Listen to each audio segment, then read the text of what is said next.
Outro jogaço aqui, galera, foi Atlético e Remo. E aí eu abro parênteses pra torcida do Remo.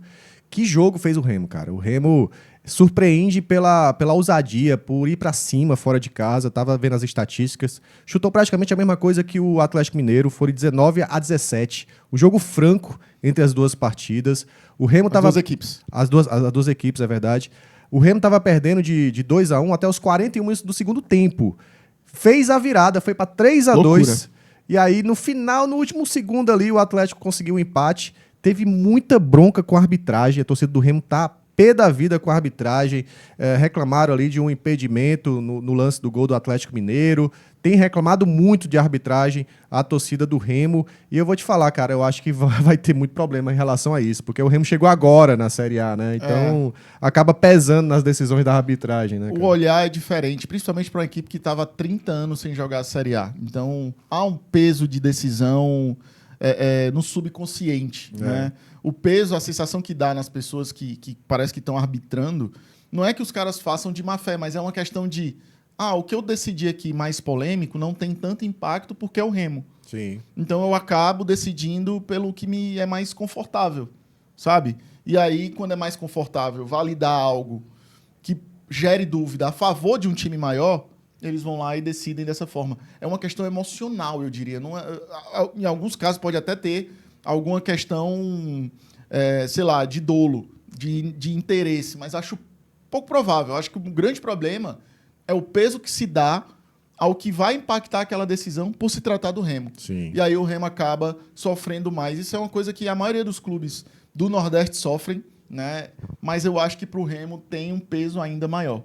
Mas é importante o Remo continuar nessa pegada, competindo, lutando, sabe, evoluindo, porque mudou muito o elenco. Foi outra equipe que escolheu mudar muito o elenco, mas fez movimentos interessantes no mercado, foi corajoso no mercado, trouxe um treinador de fora que já treinou seleção de outros países, que já passou por grandes equipes do futebol brasileiro. Não é uma equipe que entrou na Série A com aquela cara de muito temor. Eu diria que, vou citar como exemplo, mas que está dando certo, a Chapecoense. Sim. Fez um movimento mais pragmático. A escolha do Remo é de mais coragem. É mudar, é trazer jogadores que já tenham a vivência de Série A, né? Jogadores que têm ali um perfil interessante. Pikachu continua jogando muita bola.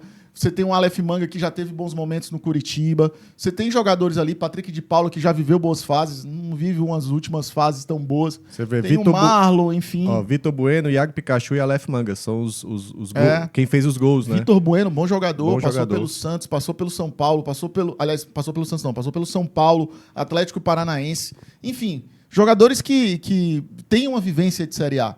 E eu acho que o Remo, se continuar ainda melhorando um pouco mais o elenco, tem boas condições de brigar pela permanência, né? Hoje é inevitável a gente falar que o Remo é um favorito ao rebaixamento. Sim. É inevitável. Mas o Remo, com essa força que está demonstrando, com essas partidas que tem feito, pode sim ser aí um time que consiga a permanência na Série A. O que seria muito legal e seria muito bacana premiar quem se esforça, quem luta, quem está vibrando. É muito legal ver equipes que vibram. Sim. E aí, estão em sintonia com a torcida, estão em sintonia com o povo do Pará. Tomara que o Remo fique na Série A.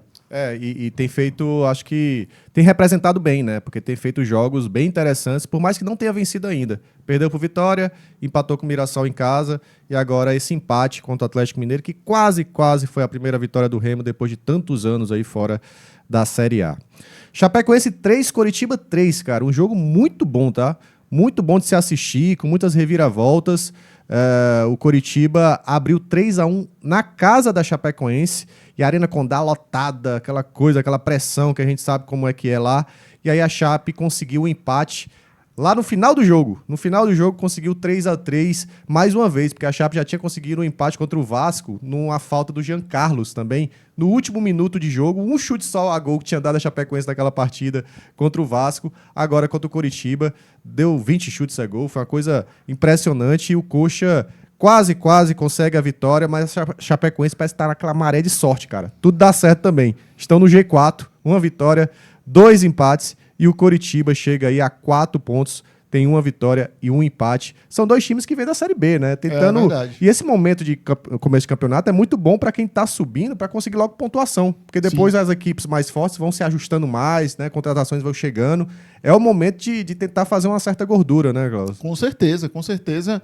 Para quem está subindo da Série B para a Série A, esse início de campeonato, ele costumava, diria até, porque costumava ser mais favorável às equipes que estavam subindo da Série B para a Série A, por conta do foco das outras equipes, está muito ligado a Libertadores, Copa do Brasil, já estava rolando outras competições. Nesse momento, há uma diferença, porque a mudança do calendário fez com que as equipes que subiram para a Série A tivessem menos tempo hábil para poder montar um novo elenco. Algumas equipes preferiram manter uma base maior de time que subiu. É o caso da Chapecoense. E aí a Chapecoense está surpreendendo por conta disso. Em vez dela transformar a equipe, como o próprio Curitiba fez, mudou bastante o elenco, a Chapecoense manteve. E isso tem sido positivo para a Chapecoense. Tem somado seus pontos, conseguiu uma bela vitória contra o Santos e 2 empates. Um contra o Vasco e agora contra o Curitiba em casa, tendo força para reagir. Né? Então, são estratégias diferentes montadas, tanto da Chapecoense, com menos orçamento. Já o Curitiba investiu mais, é uma SAF. E aí trouxe alguns jogadores interessantes, como foi o Breno Lopes, outros jogadores que vieram muitos do futebol cearense. O Breno Lopes tá jogando demais, cara. Ele é um ótimo jogador. Tá numa fase fantástica, segue jogando muito bem.